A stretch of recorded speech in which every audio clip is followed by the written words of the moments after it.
भारतातील 12 ज्योतिर्लिंगापैकी 6वे ज्योतिर्लिंग म्हणजे भीमाशंकर. भगवान शंकराचे हे धार्मिक स्थळ प्रसिद्ध आहे. निसर्गाने मुक्त हस्ताने उधळून करून या परिसराला सजवलेले आहे. सह्याद्रीच्या पश्चिमेकडील पसरलेल्या एका रांगेवरील उंच डोंगरावर भीमाशंकर आहे. प्रचंड गर्द झाडी, जंगल व उंच डोंगराच्या कुशीत भीमाशंकराचे मंदिर बसलेले आहे. हेमाडपंथी पद्धतीचे हे मंदिर सुमारे 1200 ते 1400 वर्षापूर्वीचे आहे. मंदिराच्या छतावर व खांबावर सुंदर नक्षीकाम आढळते. मंदिरावर दशावताराच्या कोरलेल्या मूर्ती रेखीव व सुंदर आहेत. सभामंडपाबाहेर सुमारे 5 टन वजनाची लोखंडी घंटा आहे. चिमाजी अप्पांनी ही घंटा भेट दिल्याचे सांगण्यात येते. या घंटेवर 1729 असे इंग्रजीमध्ये नोंदलेले आहे. हेमाडपंथी पद्धतीचे बांधकाम असलेल्या मंदिराचे जीर्णोद्धार व नवे बांधकाम केल्यामुळे मूळ मंदिर बघण्यास मिळत नाही. मंदिराचा भव्य सभामंडप, उंच कळस डोंगर उतरल्याशिवाय आपल्याला दिसत नाही. भीमाशंकर हे पुणे जिल्ह्यात असून पुणे जिल्ह्यातील खेड तालुक्यातील आहे. भारतातील 12 ज्योतिर्लिंगापैकी एक ठिकाण हे आहे. या ज्योतिर्लिंगामधून पश्चिम महाराष्ट्रातील प्रमुख नद्यांपैकी एक अशी भीमा नदी उगम पावते. भीमाशंकर हे ठिकाण सह्याद्रीच्या प्रमुख रांगेत असून अतिशय घनदाट अरण्याने वेढलेले गेलेले आहे. 1984 साली या अरण्याची अभयारण्य म्हणून घोषणा झाली. या जंगलात रानडुक्कर, सांबर, वेकर, रानमांजर, रानससा, उदमांजर, बिबट्या असे विविध प्रकारचे प्राणी व अनेक पक्षी आढळतात. येथील सर्वात वैशिष्ट्यपूर्ण प्राणी म्हणजे शेकरू म्हणजेच उडणारी खार. येथील शेकरू तांबूस रंगाची असून ती फक्त याच जंगलात आढळते. बिबट्याच्या संवर्धनासाठी वन विभागाने इथे बरेच योजना अवलंबलेल्या आहेत.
भीमाशंकरला जाण्यासाठी सगळ्यात जवळचा एअरपोर्ट हा पुणे एअरपोर्ट आहे.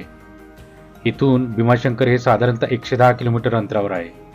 पुण्यावरून भीमाशंकरला जाण्यासाठी राज्य परिवहन महामंडळाच्या बसेस पुण्यातील शिवाजीनगर बस स्थानकावरून उपलब्ध असतात.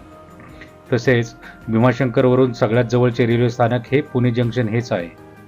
भीमाशंकर हे नाशिकपासून 206 व मुंबईपासून 196 किलोमीटर अंतरावर आहे. भीमाशंकर इथे राहण्यासाठी छोटी मोठी हॉटेल्स तसेच महाराष्ट्र राज्य पर्यटन महामंडळाची हॉटेल्स पण उपलब्ध असतात. तेथे आपण माफक दरामध्ये राहू शकता. तसेच तेथे जेवणाची पण उत्तम सोय होते.